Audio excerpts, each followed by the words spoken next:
సుమన్ టీవీలో మీ business promotions కోసం ఈ కింది నెంబర్ను సంప్రదించగలరు.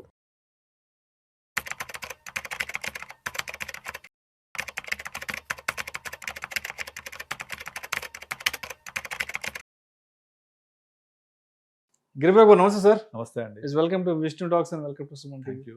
గిరిబాబు గారు, ఈ మధ్య ఎవరి మనసుకి ఏ కష్టం వచ్చినా అది వచ్చి సోషల్ మీడియాలో పోస్ట్ చేసుకుంటున్నారు. వైరల్ ఏదో రెడ్డిట్లో పోస్ట్ చేసుకుంటున్నారు, ఎక్స్లో పోస్ట్ చేసుకుంటున్నారు, ట్విట్టర్లో పోస్ట్ చేసుకుంటున్నారు. ఉద్యోగం పోయినా దాని గురించి సోషల్ మీడియాలో పెడుతున్నారు. భార్యాభర్తలకు గొడవలు వచ్చినా పెట్టుకుంటున్నారు, డివోర్స్ అయినా పెట్టుకుంటున్నారు. సరే, అలా అయిన వాటిలో రీసెంట్గా ఒక జాబ్ లే ఆఫ్కి సంబంధించి ఒక అతను తన బాధను వ్యక్తీకరిస్తూ కూడా పెట్టుకున్నారు.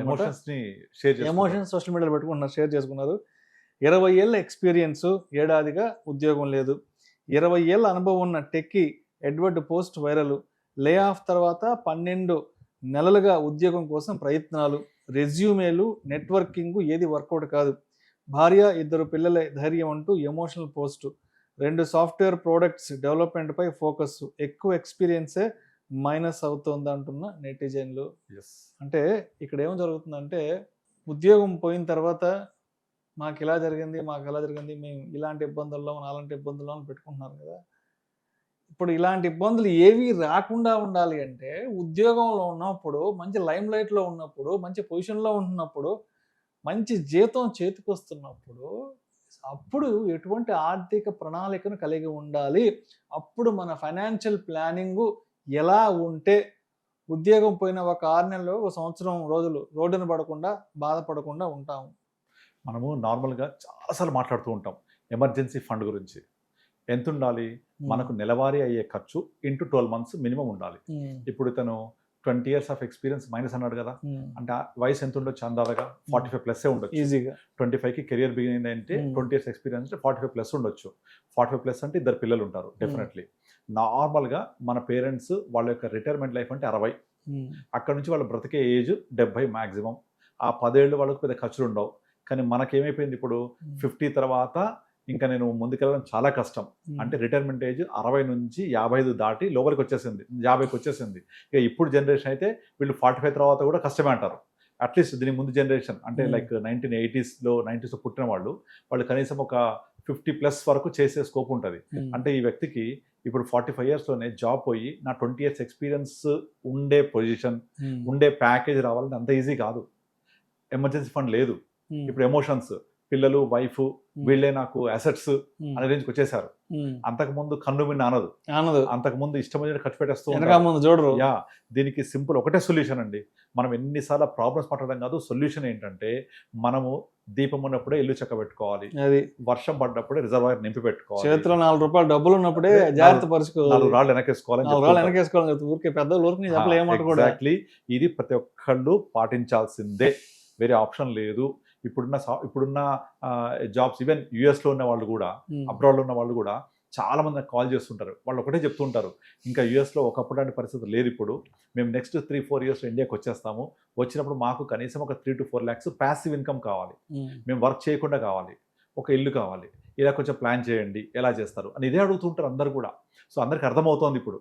సో అట్లీస్ట్ ఈ వీడియో చూస్తున్న వాళ్ళు, ఈ వైపుగా ఆలోచన చేయని వాళ్లకు నేను చెప్పేది ఏంటంటే, మీకు ఏదైతే శాలరీ వస్తుందో అందులో కొంత మొత్తం ఖచ్చితంగా మీ రిటైర్మెంట్ తర్వాత మీకు వచ్చే ఖర్చులకు అనుగుణంగా మీ యొక్క ఇన్కమ్ని ప్లాన్ చేసుకోవాలి, మీ యొక్క సేవింగ్స్ని ప్లాన్ చేయాలి. ఇలా చేయకపోతే కనుక ఈ మొత్తం ఖర్చు పెట్టుకుంటూ వెళ్తూ ఉంటే, ఎమర్జెన్సీ ఫండ్ లేదు, హెల్త్ ఇన్సూరెన్స్ లేదు, సడన్గా ఏదైనా యాక్సిడెంట్ అవుతుంది, ఏదైనా అనారోగ్యం అవుతుంది, హాస్పిటల్ పడుతుంది, ఎవరు ఇవ్వాలి? మనం కంపెనీ పాలసీ ఉంది కదా, చాలా మంది కంపెనీ పాలసీ డిపెండ్ అవుతూ ఉంటారు. మరి కంపెనీ పాలసీ లేదు కదా, ఉద్యోగం పోయిన సాయంత్రం నుంచి లేనట్టే. కంపెనీ కొన్ని కంపెనీస్ ఇలా లే ఆఫ్ చేస్తే ఒక 3 months 6 months ఎక్స్టెండ్ చేస్తారు, మ్యాక్స్ టు మ్యాక్స్ 1 year.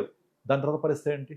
ఆ ఉద్యోగం పోయి ఇంట్లో ఉన్న సమయంలో ఏదైనా అనుకోని ప్రమాదం జరిగితేనో ఇంకేదైనా జరిగితే మాక్సిమం 1 year ఇస్తాయి సపోర్ట్ లే ఆఫ్ అయినప్పుడు. Beyond that what is the situation? పరిస్థితి ఏంటి? కనుక ఎట్టి పరిస్థితుల్లో మనం జాబ్ చేస్తున్నప్పుడే మన యొక్క పర్సనల్ హెల్త్ పాలసీ ఖచ్చితంగా తీసుకోవాలి ఫ్యామిలీ మొత్తానికి. మనకి ఇట్లా జాబ్ పోయినప్పుడు కానీ, జాబ్ మారినప్పుడు కానీ హెల్ప్ అవుతుంది. Number 2, term insurance.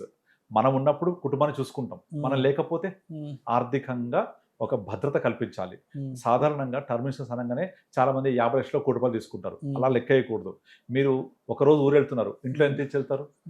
ఒక నెల రోజులు ఊరు వెళ్తున్నారు, ఎంత ఇచ్చి వెళ్తారు? ఎప్పటికీ రారు, శాశ్వతంగా వెళ్ళిపోతున్నారు. ఎంత ఇచ్చేయాలి ఇంట్లో? ఎంత ఇచ్చిపోవాలి కుటుంబం నడవాలంటే? సో అది కుటుంబం గడపడానికి మీ వైఫ్ ఏజ్ ఎంత, పిల్లల ఏజ్ ఎంత, ఎక్స్పెండిచర్ ఏంటి, వాటన్నిటిని దృష్టిలో పెట్టుకొని ఒక టర్మ్ ఇన్సూరెన్స్ తీసుకోవాలి. TIP term insurance plan, HIP health insurance plan, ఖచ్చితంగా ఈ 2 ఉండాల్సిందే. SIP systematic investment plan. ఈ 3 ఉంటే మీ యొక్క ఫైనాన్షియల్ లైఫ్ ప్రాపర్గా ఉన్నట్టే. దీంతో పాటుగా చాలా మందికి ఓన్ హౌస్ కావాలి. ఎస్, ఒక ఓన్ హౌస్, ప్రాపర్టీ కావాలని ఒక ఫీలింగ్ ఉంటుంది. ఎస్, ఒక ప్లాటు, తర్వాత మనము ఇవన్నీ అయిపోయిన తర్వాత ఒక మంచి వెహికల్, కార్ ఎక్స్పీరియన్స్ కావాలి. ఓకే, ఒక వెహికల్ తీసుకోవచ్చు. ఇట్లా మనం ప్రాపర్గా చేస్తూ మిస్ అవ్వకూడదు ఏంటంటే ఎమర్జెన్సీ ఫండ్.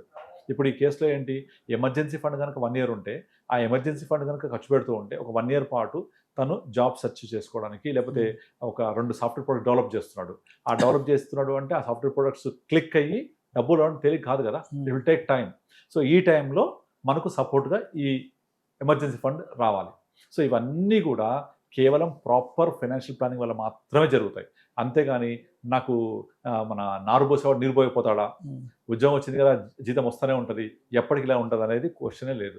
ఎందుకంటే నార్మల్గా మనం పేరెంట్స్ పీరియడ్ ఒక 20 ఏళ్ళు 30 ఏళ్ళు వెనక్కి వెళ్తే ఇలాంటి పరిస్థితి ఎక్స్పెక్ట్ కూడా చేయలేదు. ఇవన్నీ కొత్త ఎక్స్పీరియన్సెస్. ఈ కొత్త ఎక్స్పీరియన్సెస్ని మనము మన ఎక్స్పీరియన్స్ చేస్తూ మనకు ఎవరు చెప్పేవాళ్ళు లేరు. అరే నువ్వు ఉద్యోగం పోతే ఎట్లా బతుకుతావు అనేవాళ్ళు లేరు. ఎందుకంటే అప్పుడు ఉద్యోగాలు పోవడం ఇలా చూసేవాళ్ళం కాదు. దాదాపు అందరూ కూడా ప్రైవేట్ కంపెనీస్ ఉండేవాళ్ళు. కానీ పరిస్థితి మారిపోయింది ఇప్పుడు.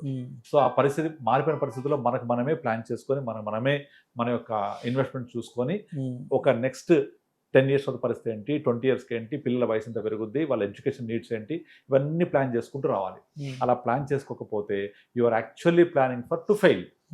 అంటే మనం ప్రాపర్గా ప్లాన్ చేస్తే సక్సెస్ అవుతాం, ప్లాన్ చేయకపోతే మీ యొక్క ఫెయిల్యూర్కి ప్లాన్ చేసినట్టే. కనుక అలా చేయొద్దు. కనుక ప్రాపర్గా ఈ యొక్క ఎక్స్పీరియన్స్ మనం తీసుకొని నిజంగా ఇలా పోస్టులు చేయడము, సోషల్ మీడియాలో వాళ్ళ యొక్క ఎక్స్పీరియన్సెస్ షేర్ చేయడము చాలా మంచి పరిణామాలు ఇవన్నీ కూడా. ఎందుకంటే మనము ఎన్ని చెప్పినా అర్థం కాదు కదా, ఇలాంటి ఎక్స్పీరియన్సెస్ అందరి కళ్ళు తెరిపిస్తాయి, అందరి గుణపాఠాలు అవుతాయి. ఎందుకంటే మనం ఒకప్పుడు మన ఇల్లులు, మన ఇంట్లో అంతా ఉమ్మడి కుటుంబాలు ఉండేవి, పెద్ద పెద్ద ఫ్యామిలీస్ ఉండేవి, సపోర్ట్ చేసేవాళ్ళు, అనారోగ్యం ఎవరికైనా వస్తే 10 మంది అండగా ఉండేవాళ్ళు, ఆర్థికంగా ఉంటే పక్కడి తెలియకుండా ఇంకోళ్ళు వచ్చి డబ్బులు ఇచ్చేవాళ్ళు, హెల్ప్ చేసేవాళ్ళు. మనం ఒక 30 ఏళ్ల క్రితం ఉమ్మడి కుటుంబాల్లో. ఇప్పుడు అడిగినా ఇచ్చే పరిస్థితి లేదు. కనుక ఇవన్నీ కూడా ఈ టైంలో ఇలాంటి ఎక్స్పీరియన్సెస్, ఎందుకంటే అందరూ కూడా సోషల్ మీడియాకి బాగా తొందరగా అట్రాక్ట్ అవుతూ ఉంటారు, అంటే తొందరగా అనుభవంలోకి వస్తూ ఉంటాయి. సో ఇలాంటి ఎక్స్పీరియన్సెస్ షేర్ చేయడం వల్ల, మనం ఇలా ఎక్స్పీరియన్సెస్ చెప్పడం వల్ల వాళ్ళ యొక్క ఫినాన్షియల్ లైఫ్, హెల్త్ లైఫ్, తర్వాత వాళ్ళ యొక్క ఎంప్లాయీ లైఫ్, ఇవన్నీ కూడా మనకు ప్రాపర్గా అర్థమవుతూ ఉంటాయి. ఏం చేయాలి, శాలరీ ఎంత వచ్చింది, నేను ఎలా సేవ్ చేయాలి, పిల్లల కోసం ఎలా పొదుపు చేసుకోవాలి, ఎక్కడెక్కడ స్పెండ్ చేయాలి, మళ్ళీ ప్రాపర్ ఇన్వెస్ట్మెంట్ చేయాలి. అంతేగాని చాలా మంది ఏం చేస్తారు, 2 ప్లాట్లు 3 ప్లాట్లు 4 ప్లాట్లు, అదొకటి నాకు అర్థమైంది, నాకు ఇంకేం తెలియదు అని చేస్తుంటారు. నాకు ఒక క్లయింట్ ఉన్నాడు, డాక్టర్ గారు. ఆయన దాదాపుగా వాళ్ళ ఫాదర్ ఇప్పుడు 80 years ఏజ్. వాళ్ళ ఫాదరు ఆల్మోస్ట్ హైదరాబాద్ చుట్టుపక్కల ప్రతి ప్రాంతంలో ఒక ప్లాట్ కొన్నాడు. ఇప్పుడు నేను ప్రాబ్లం ఏంటంటే వాటిని మేనేజ్ చేయలేకపోతున్నాడు. ఏంటంటే ఇన్ని చోట్ల ప్లాట్స్ ఉన్నాయి, అమ్ముదాం అంటే కొనేవాళ్ళు లేడు, ఈ ప్లాట్లు తప్ప మా దగ్గర వేరే మనీ లేదు, we are very very asset rich but cash poor. ఉన్న ఒక ఇల్లు ఉంది, మా ఫాదర్ కొన్నారు. ఇప్పుడు నేను ఏదైనా ప్లాట్ అమ్మి కొంచెం హై రేస్కి వెళ్ళాలి, లేకపోతే బెటర్ చేయాలి అంటే ఒక్క చోట కూడా లిక్విడిటీ లేకుండా పోయింది. వేరే అంటే వాళ్ళ ఫాదర్ ఏమంటాడు, నాకు ఇది తప్ప వేరే తెలియదు. ఆస్తి పరంగా చాలా మంచి వాల్యూషన్స్ ఉంది, నో డౌట్ అందులో, but no liquidity. So liquidity లేకపోవడం వల్ల ఆయనకు ఒక మంచి వర్త్ ఆఫ్ వాల్యూ ల్యాండ్లో ఉన్న అమ్మి దాన్ని నేను అనుభవించే పరిస్థితి లేకుండా పోయింది. ఈయనకేలా ఉంటే వాళ్ళ కొడుకు అసలే చేయలేడు. ఇంకా ఈయన డిసైడెడ్ అనమాట, వాళ్ళ ఫాదర్ 80 years, ఈయనకు ఆల్రెడీ 60 వచ్చేసింది నియర్ బై. ఇప్పుడు నేను కనుక వీటన్నిటిని ఫినాన్షియల్ అసెట్స్లోకి మార్చకపోతే దీని తర్వాత మా అబ్బాయికి ఎక్కడున్నాయో కూడా తెలియదు. ఎందుకంటే వాళ్ళ అబ్బాయి ప్రజెంట్ బెంగళూరులో చదువుకుంటున్నాడు, సింబాయసిస్లో ఎక్కడో, అక్కడ నుంచి పూణే సింబాయసిస్, అక్కడ నుంచి వాళ్ళ అబ్బాయి ఫారెన్కి వెళ్ళొచ్చు, అబ్రాడ్ వెళ్ళొచ్చు, సెటిల్ అయిపోతాడు ఎక్కడో. ఈ ప్లాట్స్ అన్ని సో రాజు సొమ్ము రాళ్లపాలు అన్నట్టు. సో ఇవన్నీ కూడా ఒక ప్రాపర్గా చూడకపోతే, చేయకపోతే నెక్స్ట్ ఎవరు చూస్తారు ఇవన్నీ కూడా. సో ఇవన్నీ కూడా వాళ్ళ కొడుకు వాళ్ళ అర్థమయ్యి మనం చేయవలసింది ఇలా కాదు, మన ఏజ్ 50, 55, 60కి వచ్చినప్పుడు మన fixed assets must be converted into financial assets అనేది ఒక పెద్ద గుణపాఠం ఆ కేసులో. అలాగే ఇది కూడా. సో ఎట్టి పరిస్థితుల్లో మనము ఒక వయసు పెరిగిన కొద్దీ మనము రిటైర్మెంట్కి ఇంకొక 5 yearsలో వెళ్తున్న మనంగా ముందు నుంచే మన ఫిక్స్డ్ అసెట్స్, అంటే మన వైఫ్కి కూడా చెప్పి పెట్టి నేను లేకపోతే దీన్ని ఎంత తొందరగా లిక్విడేట్ చేయగలం, అది చాలా ఇంపార్టెంట్. ఇక్కడ రియల్ ఎస్టేట్లో ఉండాలి తప్పకుండా, కానీ మేనేజబుల్గా ఉండాలి, అందుబాటులో ఉండాలి, వైఫ్కి తెలిసి ఉండాలి. 1, 2 నెక్స్ట్ లెవెల్ ఎక్కడ ఇన్వెస్ట్ చేసుకోవాలి, ఫైనాన్షియల్ అసెట్స్లోకి. మనం 60 తర్వాత కూడా ఇంకా ప్లాట్లు పెట్టుకొని తిరిగితే వాటిలో ఆదాయం రాకపోతే, ఆదాయం ఇవన్నీ ఆస్తి ఏది ఆస్తి కాదు నా దృష్టిలో. ఆదాయం ఇచ్చే ఆస్తి అయితేనే ఆస్తి, లేదా అట్లీస్ట్ కమర్షియల్కి వెళ్ళండి. సో రెగ్యులర్ మంత్లీ ఇన్కమ్ ఉంటుంది, ఆ క్యాష్ ఫ్లో ఉంటేనే ఆ యొక్క ఆస్తికి సార్థకత, ఆ యొక్క పెట్టుబడికి సార్థకత. ఆ ఆదాయం లేకపోతే దాన్ని ఏది ఆస్తి అనకూడదు. కనుక ఉత్తగా ప్లాట్లు కొని డెడ్ ఇన్వెస్ట్మెంట్ లాగా చేయకూడదు. సో దాన్ని ఫైనాన్షియల్ అసెట్స్లో కన్వర్ట్ చేయాలి, లిక్విడిటీ ఉండాలి. ఇప్పుడు ఆయన కనుక ముందు నుంచే శాలరీ 25-26 ఇయర్స్ స్టార్ట్ అయినప్పుడే ఒక ఎస్ఐపినో ఏదో చేసుకుంటూ వస్తే ఇబ్బంది లేదు కదా. ఇప్పుడు ఎమర్జెన్సీ ఫండ్ ఉంటే ఇబ్బంది లేదు కదా. ఇట్లా బటన్ కొడితే డబ్బులు వస్తాయి. Liquidity is king, right, cash is king. Right. Thank you sir, thank you so much Giribabu garu. Thank you అండి.